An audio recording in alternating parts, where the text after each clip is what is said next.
Hey everyone, I'm James McCormick, and welcome back to the MSL podcast. If you couldn't already tell, it's just going to be me for today.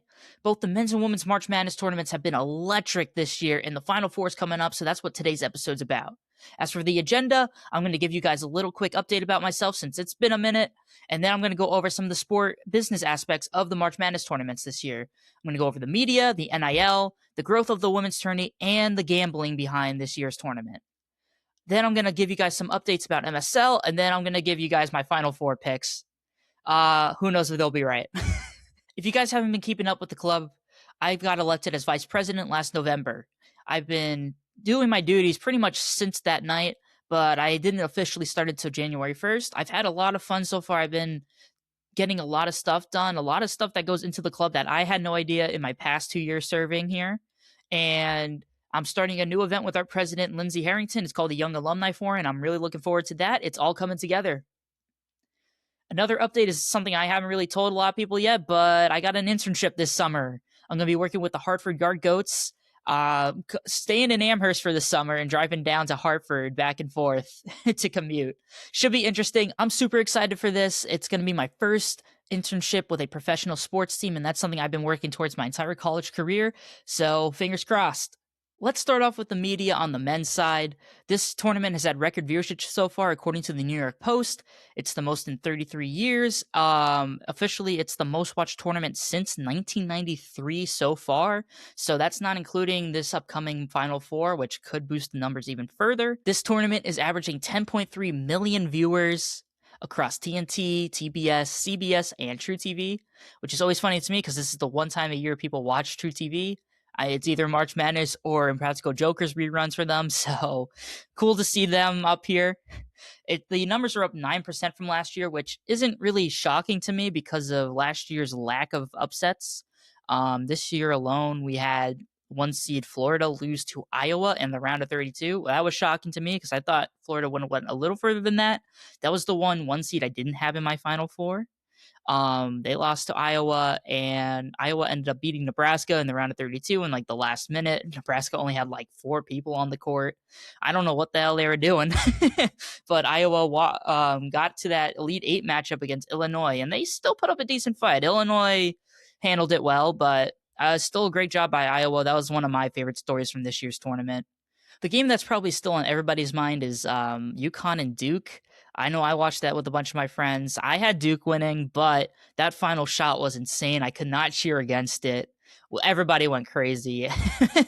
The game peaked at around 19 million people watching, and it averaged 13.4 during the entire game.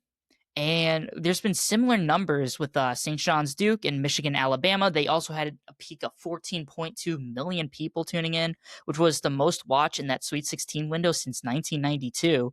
So these are pretty good numbers for March Madness because it's come under scrutiny recently with, the lack of upsets, which I'll be touching upon a little bit later.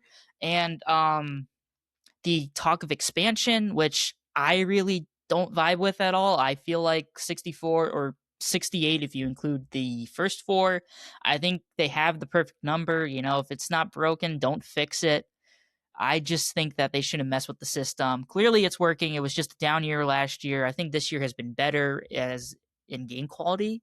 Don't have an all chalk Final Four too. I think that helps because that's kind of the fun for me. Not having all the number 1 ranked teams make it. It's always nice to see an underdog win.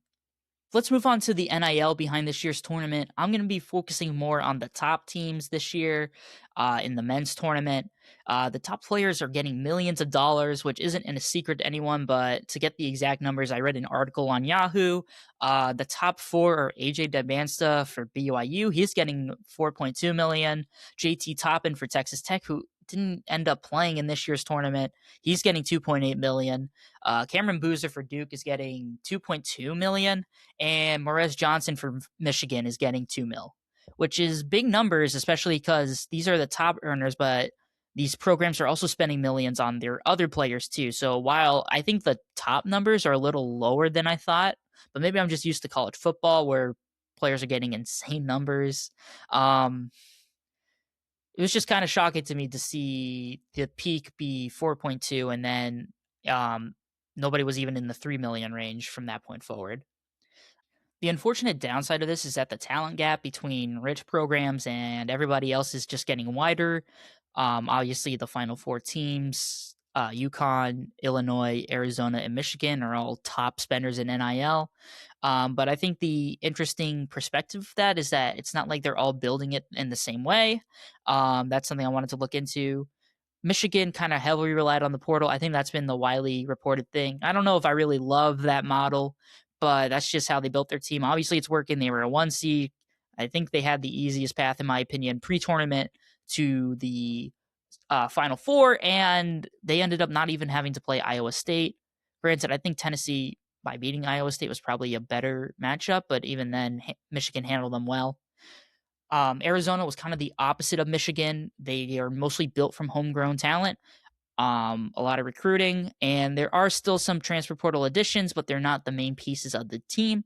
Illinois is kind of in the middle. They've got international recruits, or as I've seen on Twitter, the Balkan Five. That's been pretty funny to see. And then they also have had targeted transfer help. And UConn kind of leans more towards the Zona model, which is the continuity with the team, with their recruiting, and there's some targeted transfer help there also. So I think the key takeaway that I had from this is that there's not one superior way of building a team in this NIL era. You can really do it multiple ways. You just got to have the money, which is an unfortunate truth for if you're a fan of a mid-major program. Obviously, I'm here at UMass. We're probably not making a Final Four ever with the NIL that we have compared to these other teams, other top teams. And it's not just UMass. Obviously, every other mid major is being affected. This is the second tournament in a row where a mid major program has not made it to the second weekend, which is a worrying trend, in my opinion, because it was always fun seeing those Cinderella runs, whether it was Loyola Chicago or St. Peter's. Even ones that would destroy my bracket. What was it? Middle Tennessee beat Michigan State like the second year I made a bracket, which like destroyed elementary school me. I was so upset because I had Michigan State winning it. But those stories are always cool. Got Lehigh over Duke. Those are really like my favorite parts. I always love an underdog story. So to see those kind of fade away is not fun. I don't think we had an upset. No, we didn't. We did not have an upset 1 through 4, which is unfortunate because I picked 2 13 seeds and then picked all 5 seeds to compensate for that. So only 1 12 seed ended up winning, and everybody else was fine. That kind of stunk. Just you don't get those big upsets. Oh, Furman, Virginia. That's another great one. I got to watch that in high school with my boys. That was great because I was one of the only guys that picked Furman. So I was happy I picked that up. And that was kind of like my favorite part of filling out brackets these past couple of years is like getting that upset pick. Furman over Virginia. I had UConn winning in 2023 when they were a 4 seed, but obviously, like that whole bracket was crazy. UConn, I think, was the highest rated team in that Final Four, which was pretty funny because I ended up whooping everybody in my bracket group.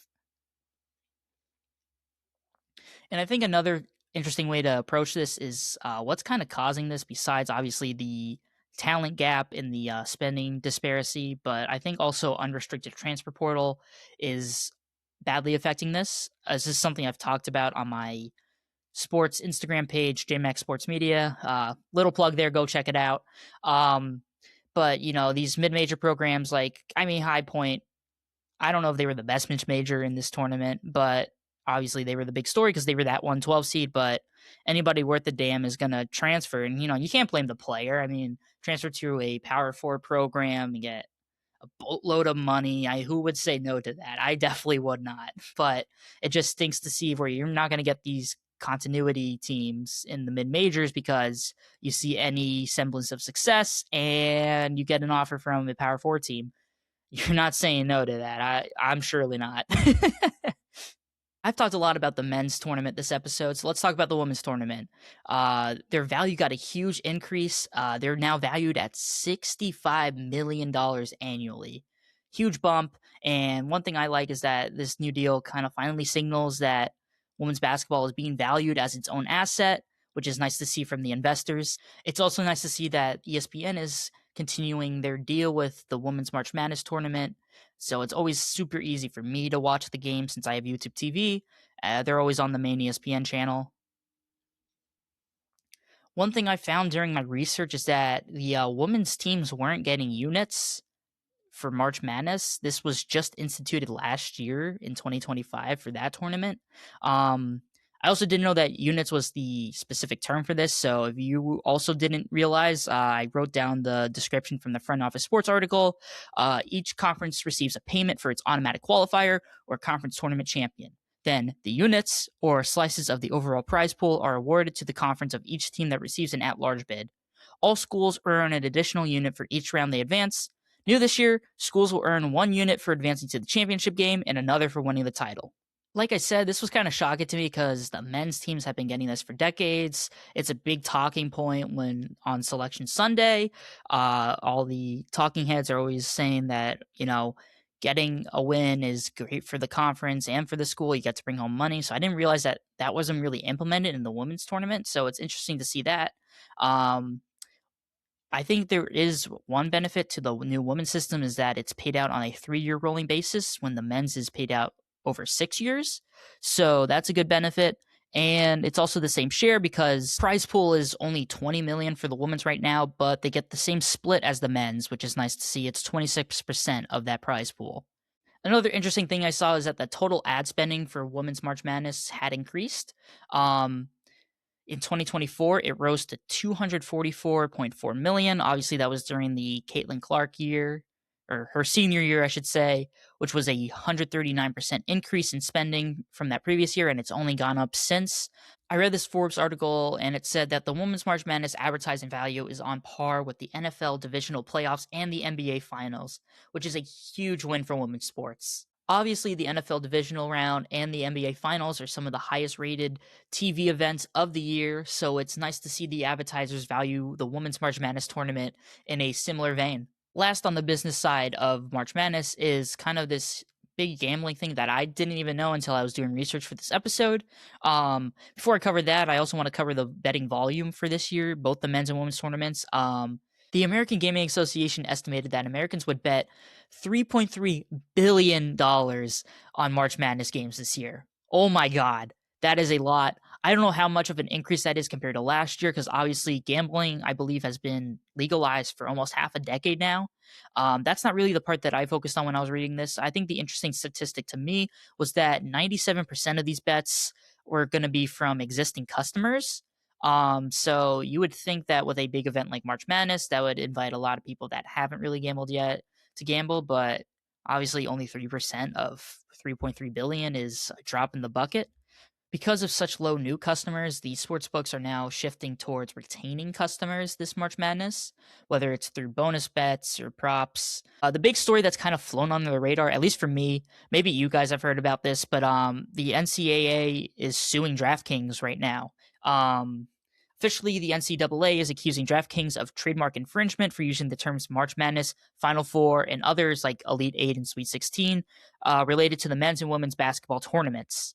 The NCAA is pretty strict on these, so if a company's not affiliated with March Madness, usually you'll see like a placeholder name like regional semifinals or national semifinals instead of Final Four, which is something that I never really picked up on until recently. The NCAA is claiming that DraftKings is falsely associating the group with the betting site, and it's tarnishing the NCAA's reputation, which on one hand I can see because obviously gambling's been in the news a lot recently with Kalshi and Polymarket, these prediction markets that are not technically categorized as gambling. I think it's kind of affected gambling as a whole because obviously DraftKings and FanDuel are now trying to implement their own prediction markets. On the other hand, can the NCAA's reputation really get any worse? I feel like it's at an all-time low. It's getting even lower with all these settlements, House versus NCAA, requiring the schools to pay like billions to former athletes that were cheated out of money. Personally, I don't think their reputation could get much worse, but I see where they're coming from. Also, during the case, the U.S. District Judge, Tanya Pratt, has said that the NCAA has made a strong trademark infringement case, but they have not shown the irreparable harm necessary for its requested temporary restraining order, which means that DraftKings can continue using the terms Final Four and etc. for the time being. DraftKings has also defended themselves by saying they've been openly using the mark since 2021. I cannot officially confirm this. I am not on DraftKings, but I think that is an interesting point because why is the NCAA picking this bone now of all times? Okay, guys, I promised at the beginning of the episode I would give you guys some MSL announcements. So I got 4 for you guys here. The first one is our March Madness watch party. It's going to be for the men's final. It's going to be April 6th at 8:30 p.m. in Eisenberg N135. Snacks and drinks will be provided, so come on down and watch the game with us. I'll be there, so if you want to see me probably get upset at the game, make sure you get there. The MSO Gala is coming up. Signups are closed, but if you did sign up already, it's on April 7th in the Student Union Ballroom. Hope to see you guys there. We also have Sport Management Night coming up April 13th. It's going to be 5:30 in Northampton. The MSL link tree has the sign up link, also with more information. So check that out. If you need a car ride, obviously we'll have people provide that. And finally, UMass Gives is coming up at the end of the month, April 29th to April 30th. I'm heading it. We have not picked a power hour yet, but as soon as we get that information in, I'll send that out to everybody. I'm going to end this episode with my predictions for both the men's and women's Final Four. I've had to do a lot of research. I've been posting on my social medias. It's either JMax Sports or JMax Sports Media. So check that out. I'm on Instagram, TikTok, and Twitter right now. So let's start off with the men's. I got Arizona over Illinois in the championship. Arizona, for me, I've been saying this for the past month. They're the most consistent team in the country. They are dominant in the paint. They are top 5 nationally in paint points per game and offensive rebound percentage. Sorry about that. And they lead the nation in free throw attempts per game. I also picked them in my bracket, so I'm going to be a little biased there. For most of these teams that I'm talking about, I wanted to bring up one player that stood out to me, but I could not pick just one for Arizona. I think that's a strength for them. They have 3, you can argue 4, but I think 3 really, really good players. Braden Burries is the first player I want to mention. He's averaging 16 points per game this season. He's leading Arizona in that. He's also going to be a top 10 pick in this upcoming NBA draft, so watch out for him. He's going to be showing off.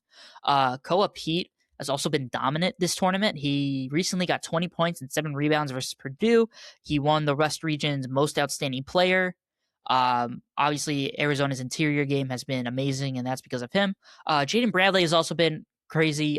He is more of a facilitator. He leads the team in assists per game, and he also won Big 12 Player of the Year. So teams got to watch out for him too. Three-way threat for this team. For Illinois, I picked them over UConn. It was a little tough because obviously I saw UConn fight back against Duke, but I struggle to believe if they start the game the same way they did against Duke that they would be able to mount the same comeback. Illinois' offense is also one of the most efficient in KenPom history, and their defense has been on fire. That was my biggest worry going into the tournament. I picked them for my Final Four anyway. I thought they could definitely beat Houston. I was more worried about Florida, and then they never ended up playing Florida, so that was a big win for me. Their defense, though, was kind of lacking heading into the tournament, and it turned like top 10 in tournament overnight. They've been on fire. They are also the tallest team in the nation, which I think has helped a lot. I think that's just going to overwhelm UConn, especially because I think Illinois can outshoot them at the end of the day. Player to watch for them is Keaton Wagler. I think he's their X factor. He leads Illinois right now in points per game, assists per game, and 3-point percentage. Should be fun to watch both these matchups. For the women's bracket, I got UConn over Texas. I know I picked the favorite, but they're a favorite for the reason. UConn leads the country in adjusted defensive efficiency, steals, points allowed per game, opponent's field goal percentage, and points off turnovers. During the season, they've been more of an offensive-focused team, but their defense has been second to maybe only one, and that's Texas. They've dominated in their region. Sarah Strong is probably going to win National Player of the Year, and that's because she's elite at everything, whether it's shooting, assisting, rebounding, or defense. You name it, she can get it done. I also think Blanca Quinones is, I don't know if sleeper pick's really the right term, but she kind of flew on the radar for me initially, at least before the tournament. She's averaging 17.3 points per game in the tourney. I think that is only behind Sarah Strong so far. And that's not all. UConn also has Azzy Fudd. Obviously, she's been elite in her college career. She's entering the draft. Watch out for her too. Last but not least, we got Texas. I have them beating UCLA, then falling to UConn. Texas, I did not have over UConn in my original bracket. I have UCLA winning this, but I'm a little more familiar with Texas's game now. First off, Texas has won 12 consecutive games by an average of 26.5 points, which is utter insanity when I read that. That includes a 17-point win over South Carolina, who is playing UConn also tomorrow. Yesterday. That as of this video going up, so you guys will already know if I'm wrong or not. Texas was the only team to beat UCLA this year, and they did that the same way they dominated their region by out-physicaling their opponents. They are a really physical defensive team. Like I said in the UConn segment, I think they probably have the best defense in the country. I think opponents only average somewhere around 45 points per game against them this tournament. They've just been on fire, obviously, and I think that momentum is going to carry them past UCLA once again. That's going to do it for me, guys. I know this episode was a little different with just me here, but if you want to see more of my content, I've been producing a lot more through my socials, as I mentioned earlier. It's JMax Sports Media on Instagram and JMax Sports on both TikTok and Twitter. I'm not calling it X ever. You cannot make me. Looking to get back into some special guest episodes coming up soon, so be on the lookout for that. And I'll see you guys in the next video.